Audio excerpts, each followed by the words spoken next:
अस्सलाम वालेकुम, welcome back to my YouTube channel. Please like share and subscribe to my channel. उम्मीद करती हूँ कि आप सब खैरियत से होंगे। जैसा कि इस एपिसोड में हमने देखा कि ज़हीम वापस आया अपने घर, तो सब घर वालों ने किया उससे एक ही सवाल कि ये सब क्या है, तुमने उससे निकाह क्यों किया। तो उसी वक्त शबाना ने शुरू कर दिया ज़हीम और सारा पे लगाना इल्ज़ाम कि इन दोनों का पहले से चल रहा था चक्कर। तभी वो बार बार करती थी ज़हीम को कॉल। ज़हीम खड़ा हुआ शबाना को देख रहा है कि भाभी मुझ पे इल्ज़ाम लगा रही हैं। सब घर वाले उससे जवाब चाहते हैं, लेकिन ज़हीम खड़ा है बिल्कुल चुपचाप, क्योंकि वो अपनी सफाई देना चाहता है। इतने में बाप आके पकड़ता है गिरेबान ज़हीम का कि तुमने अपने मोहसिन को धोखा दिया है, तुमने अपने मोहसिन की पीठ में खंजर घोंपा है। अब एहसन साहब हम लोगों को नहीं छोड़ेंगे, वो हमारे साथ क्या करेंगे। बाप की होने लगती है तबीयत ख़राब। उधर है एहसन की तबीयत ख़राब, डॉक्टर कह रहे हैं कि इनको आराम की शदीद ज़रूरत है। उसी वक्त वहाँ आ जाती है सारा, जिसको कहती है कि बेला तुम यहाँ से चली जाओ। मगर सारा के आते ही आ जाती है शाज़मा की माँ, जो है समझाती है एहसन को कि ये सारा है नादान बच्ची, उससे हो गई है गलती। ज़हीम कोई इतना बुरा लड़का नहीं है, पढ़ा लिखा, खुश शक्ल और खुश अकल है। जिस पे एहसन एकदम गुस्सा हो जाता है और कहता है कि आप लोग जाएं, ये मेरे घर का मामला है।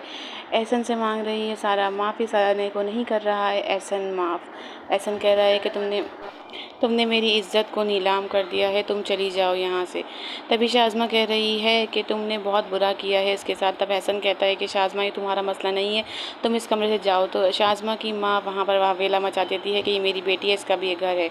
फिर वो माँ बेटियाँ वहाँ से चली जाती हैं और एहसन समझा रहा है बेला को कि अभी के अभी ज़हीम के बाप को बुलाओ, वो आज के आज आएँ और सारा को तलाक देकर जाएँ। शाज़मा पूछ रही है एहसन से क्यों बुलाया है उन लोगों को। तो एहसन ने बोला कि मैं इस मामले को जल्द अज जल्द ख़त्म करना चाहता हूँ। जिस पे शाज़मा ने समझाया कि थोड़ा टाइम लें, सब्र से काम लें। आपको लगता है कि सारा आप कोई गलत हरकत नहीं करेगी, सारा इसके बाद भी कुछ भी कर सकती है। शाज़मा के समझाने पर एहसन ने कहा कि नहीं, मैं इस मामले को ख़त्म करना चाहता हूँ। इतने में आ गई वहाँ बेला। उसने कहा कि डैड वो लोग आ चुके हैं, आप आ जाएँ। नीचे ज़हीम का बाप हो रहा है परेशान कि क्यों बुलाया है एहसन साहब ने, कहीं ऐसा ना हो कि एहसन साहब हमें जॉब से निकाल दें।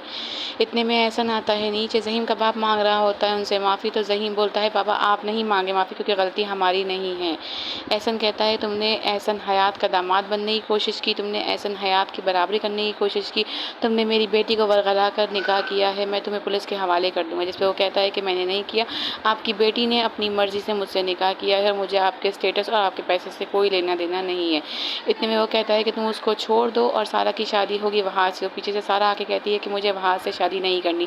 जिस पे एहसन को आ जाता है और ज़्यादा गुस्सा, और वो कहता है कि अगर तुम्हें एहसन से शादी नहीं करनी तो तुम निकल जाओ मेरे घर से, अपने शौहर के साथ जाओ और उसके घर में रहो। और एहसन को ज़हीम को कहता है एहसन कि अपनी बीवी को लो यहाँ से और दफ़ा हो जाओ। और आकर बेला समझाती है कि पापा आप ऐसा नहीं करें। तो वो कहता है अब ऐसा ही होगा। वो धक्का देता है सारा को कि निकल जाओ मेरे घर से, और ज़हीम को बोलता है कि अपनी बीवी को लो और चले जाओ, अब मुझे तुम दोनों की शक्ल ये नज़र ना आए।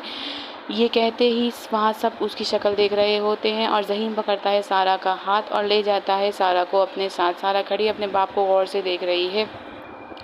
इन लोगों के जाने के बाद ज़हीम होता है परेशान कि अब मैं सारा को कहाँ लेके जाऊँगा। एहसन कहता है बेला से अब इसको पता चलेगा कि इसके साथ क्या होता है। और शाज़मा है बहुत खुश, ज़हीम है बहुत परेशान सारा को अपने घर ले जाते वक्त कि सारा को इस स्टेटस की आदत नहीं है।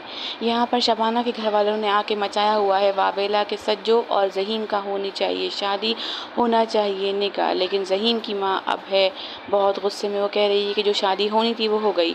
शबाना कहती है कि ज़हीम आएगा तो हम उससे बात करेंगे। इतने में आ जाता है ज़हीम सारा को लेकर। सब खड़े उसकी शक्ल देख रहे होते हैं। तभी सारा परेशान है कि अब मैं क्या करूँगी। ज़हीम कहता है अपनी माँ से कि अम्मी सारा थक गई है, इसको कमरे में ले जाओ। वो सारा को लेकर जा रही होती है, लेकिन शबाना उसको जगह नहीं देती। इतने में ज़हीम का भाई उसको खींच के हटाता है और सारा अपने कमरे में जाकर अपने बारे में सोचने लगती है कि मैं किस माहौल के रहने की आदी हूँ और मुझे कहाँ मैंने क्या किया और मैं कहाँ आ गई। शब्बर कह रहा है ज़हीम को कि तुम्हें करना पड़ेगा मेरी बहन से निकाह, वरना अच्छा नहीं होगा। शाज़मा मना रही है अपनी खुशियाँ और जश्न। सारा अपने कमरे को देखकर रो रही है कि क्या मेरा स्टेटस था और मैं कहाँ आ चुकी हूँ। ये सब देखकर वो हो रही है बहुत परेशान। वो अपने पुराने दिन याद कर रही है कि वो कैसे बेला के साथ अपने घर में फिरती थी। ये सब देखने के बाद सारा हो गई है बेहोश। ज़हीम की माँ ज़हीम से कहती है कि सारा के लिए खाने में क्या बनेगा। वो जब सारा से पूछने आता है तो सारा कमरे में बेहोश पड़ी होती। پہلے اسے لگتا ہے کہ سارا سو رہی ہے، وہ سارا کو اٹھانے کی کوشش کرتا ہے، پھر وہ سارا کے منہ پہ پانی کے چھینٹے مارتا ہے، جو سارا ہوش میں آ کے اسے کہتی ہے کہ میں صرف کچھ دن کی مہمان ہوں، تم نکل جاؤ یہاں سے، یہ رشتہ صرف کاغذی ہے، مجھے پاگل مت کرو، جاؤ یہاں سے۔ ظہیم وہاں سے چلا جاتا ہے۔ سجو ہے بہت پریشان، وہ اپنی ماں سے کہہ رہی ہے کہ مجھے ہر حال میں کرنا ہے ظہیم سے نکاح، چاہے کچھ بھی کرے میرا نکاح کروا دے۔ سارا اپنے کمرے میں بیٹھی ہے، بہت افسوس میں ہے، اتنے میں آتی ہے ظہیم کی ماں کھانا لے کر، ظہیم بھی وہیں آ جاتا ہے۔ وہ اسے سمجھا رہی ہے بیٹا کہ تم کل جا کر سامان وغیرہ بازار سے خرید کے لے آنا۔ اتنے میں ظہیم سمجھاتا ہے ماں کو کہ آپ جا کے ان لوگوں کو بولیں کہ آج کے بعد گھر میں کوئی تماشا نہ لگائیں۔ سارا کرتی ہے ظہیم کو ذلیل۔ وہاج کو کر کے کال شازمہ نے اس کو بولا کہ تمہارے ارمانوں پہ پھر گیا ہے پانی، کیونکہ احسن نے ودا کر دیا ہے ظہیم کے ساتھ سارا کو، جس پہ ہوتا ہے وہاج پریشان اور کہتا ہے کہ یہ کیا کیا تم لوگوں نے۔ شازمہ کہتی ہے کہ اب اس گھر میں وہی ہوگا جو میں چاہتی ہوں۔ وہاج کر رہا ہے کوئی پلاننگ، ظہیم اپنے اللہ کے آگے دعا مانگ رہا ہے کہ مجھے اتنی ہمت دے کہ میں سارا بیوی کا خیال رکھ سکوں۔ دیکھتے رہیے ہمارے ساتھ، اپنا خیال رکھیے گا، اللہ حافظ۔